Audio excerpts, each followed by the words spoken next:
Most people are scared of the wrong shark. The one responsible for the most attacks on humans isn't the great white. It's not even close. And by the end of this video, you're going to completely rethink every shark documentary you've ever watched. Because the ocean didn't give us one apex predator. It gave us 8. And some of them have been hiding in plain sight, or in places you'd never expect a shark to be. Let's start with the one that almost nobody talks about, the bull shark. No dramatic music needed, just this. Bull sharks have been found in rivers, not near the ocean, inside rivers. The Mississippi, the Amazon, a lake in Nicaragua, a flooded street in Australia after a storm. They can change the way their kidneys process salt, which means they can survive in fresh water that would kill almost any other shark. Now add this. They have one of the strongest bites relative to body size of any shark on the planet, stronger than a great white, pound for pound. And they're responsible for more unprovoked attacks on humans than almost any other species, not because they're evil, because they live where we swim. Think about that the next time you're in murky water anywhere, not just the ocean. If you've ever swum in a river and felt something brush your leg, well, now you know. And if that just made you a little uneasy, good. That's what this channel does. If you're new here, consider subscribing, because we're just getting started and it only gets stranger from here. Which brings us to the tiger shark, second on the attack list. But the reason it's dangerous isn't speed or size. It's the fact that it will eat almost anything. And that's not an exaggeration. Researchers have pulled license plates out of tiger sharks, tires, a full chicken coop, a suit of armor. Their teeth are serrated specifically to cut through turtle shells. But here's the part that stays with you. Tiger sharks have a behavior called spy hopping, where they slowly rise near the surface and just drift there, almost still, watching. People on boats have described looking over the side and making direct eye contact with one, just watching, waiting. There's a good chance that if a tiger shark has ever been near you in the water, you had no idea, and it knew exactly where you were. Now, the great white. We have to talk about it, because you came here expecting it. But here's the thing most people get wrong.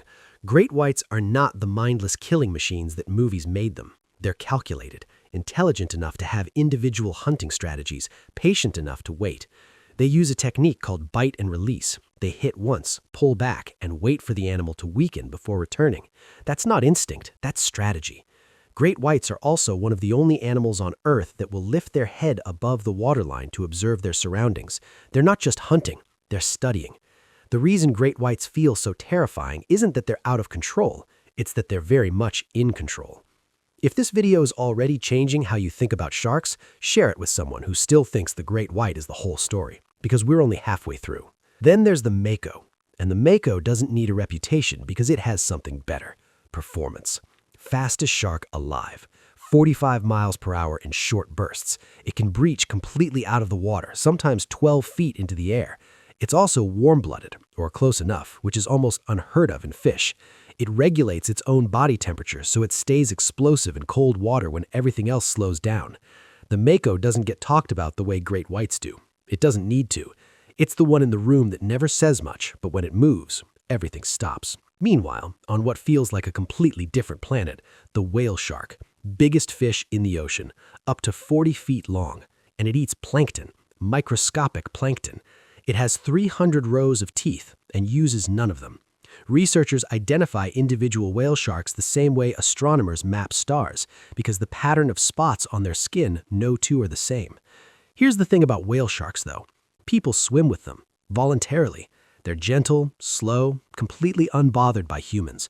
But you are swimming next to something 40 feet long that could swallow you by accident and not notice. There's something quietly humbling about that. And somehow, the ocean saved its strangest for the deep, the Goblin Shark.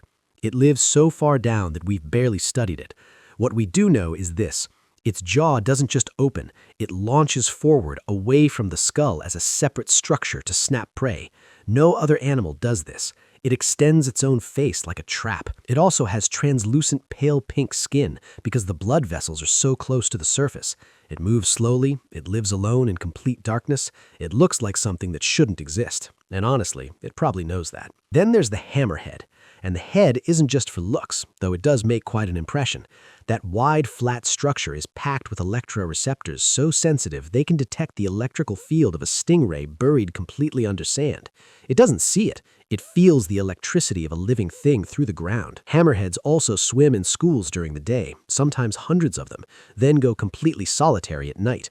If you've ever felt like a completely different person depending on who's around, you understand the hammerhead on a personal level. Drop a comment below if that's you, because there are more of you than you think. And then there's the one we opened with, the reason you stayed, the Greenland shark. Scientists age them by carbon dating the tissue in their eyes because they don't have bones to read. The oldest one on record was estimated as 512 years old, born before Shakespeare, before the Mayflower, before almost everything you learned in history class. It grows 1 centimeter per year. It doesn't reach maturity until it's roughly 150 years old. It moves so slowly it barely registers as active. Parasites live on its eyes, slowly blinding it over decades, and it doesn't change course. It just keeps going. Unhurried, unbothered. Older than almost every institution, every border, every idea that humans currently argue about. And it has absolutely no opinion about any of it. Most people will spend their whole life being afraid of the great white, and that's fine. But now you know the one hiding in rivers, the one that watches from the surface, the one that launches its own face at prey, and the one that was already ancient when your entire country was just an idea. The ocean isn't scary because it's wild. It's scary because it's been doing this a lot longer than we have.